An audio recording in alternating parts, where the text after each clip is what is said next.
Hey guys, hope everybody's having a fantastic day. Whether you're watching this video in the morning, in the afternoon, or in the evening, I'm glad you're here.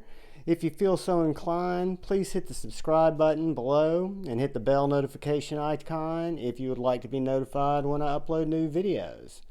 Today I wanted to take a little bit of time and go across and around one of the top knives in my collection.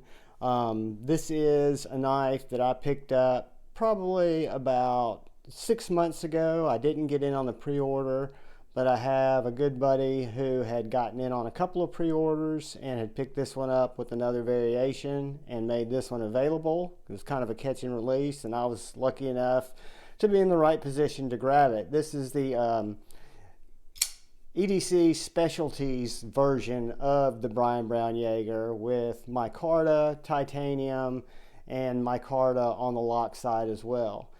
Frame lock knife, M390 blade, wonderful lock bar cut out here with the Brian Brown logo in it.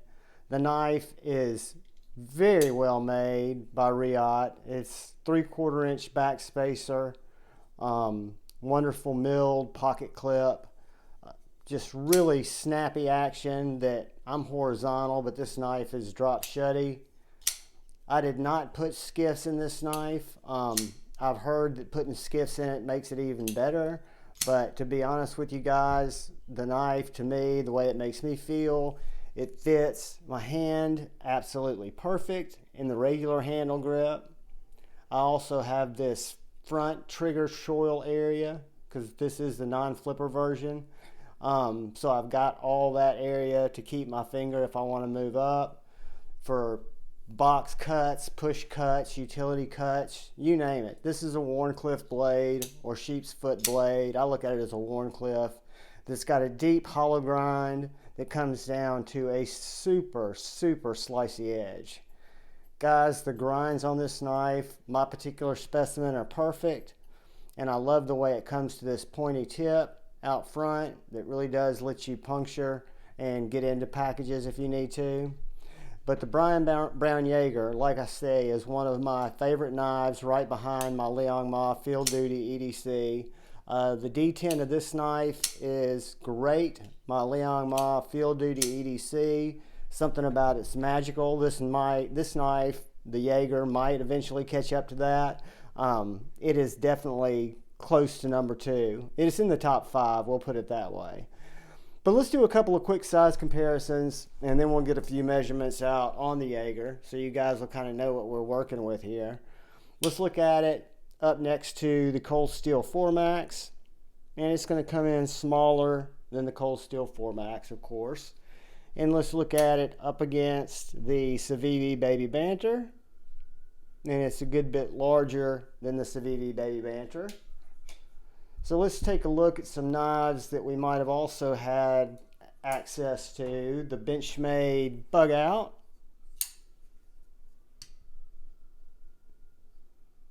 Which, guys,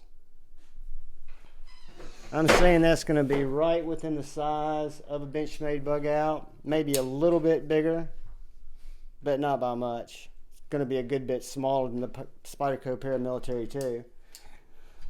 So what that means is we look at it, again, it will be thicker. It is a more hardy knife than the Bug Out. It's about the same width as the Paramilitary 2, even though it's titanium. But we'll take our Ben Peterson titanium ruler that I can't read, and we'll break down the handle measurements right at 4 1/4, right over 4 1/4, and the blade's going to come in cutting edge right at 3.1. Take the whole blade dimensions, it's going to come in right about 3 1/8. So anyway, the knife itself is larger than my ruler, so it's going to be larger than 6 inches. I'm going to say it's going to be right under 8 inches, about 7.85, something like that, about the size of a Benchmade Bug Out. And I will have sizes in the description Don't think this knife is currently available, but I'll link to where it was available and where it will be available again. Guys, this knife is available on drop. So what basically happens is when Brian decides to release a group, several dealers get in, Brian does a pre-order. I know we all hate pre-orders. Pre-orders are old. But like I said, I did not get in on the pre-order. I just happened to stay plugged into the pre-order and stay in touch with friends that were getting multiples because they didn't know which ones that they were going to be more interested in. I was not very picky in terms of which one I was going to be most interested in. I definitely wanted a non-flipper or flipperless, but I was lucky enough to get this one. Again, it's just a knife that checks all the boxes. The action box is checked. The ergo box is checked. The carrying box is checked. The fit and finish box is checked. The in and out of pocket box is checked. Like I say, the fit, finish, and quality of materials, it's a knife that I enjoy carrying. I enjoy fidgeting with it. I enjoy cutting with it. The DLC coating's held up great. I've cut through so much cardboard with this and do not have any discernible blade marks from just really hacking through a good bit of cardboard. But again, that is the Brian Brown Yeager M. Guys, I appreciate it anytime you stop by and you check out my videos, my overviews, my reviews. When it comes to the Brian Brown Yeager, you can tell it's had a lot of time in my pocket. It's got little snail trails all over it. It was a more expensive knife in that $350, $385 range. I do feel like it was very much worth it. It is a keeper for me. It's not going to be one that I release. It's going to stay in the collection. So if the look of the knife, and if you've handled a Brian Brown knife, and if the Yeager's been one that's kind of gotten your attention, I'm very pleased that I picked one up. I love the deployment hole. Again, I love the ergos. I love the materials, the fit and finish. It's just a great knife for me. Again, I've got a medium large size hand, and I can't imagine. I've got a couple of buddies that are a good bit bigger than me, and they both love their Yeagers. And I also have some buddies who have caught and released Yeagers. I think Kevin Lefty EDC still has one or two, but he's gone through several Yeagers. But I think it's a testament to the specialness of this knife. It is, for me, a very special knife. It's a knife that will always be special in my collection. It's a knife that I had chased and wanted for a really long time.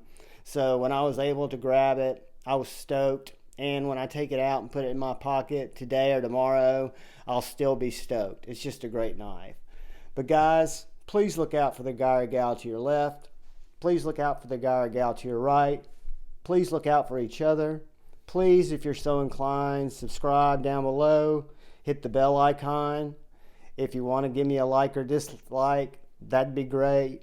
But most importantly, just thank you for being here. I love you all. Peace.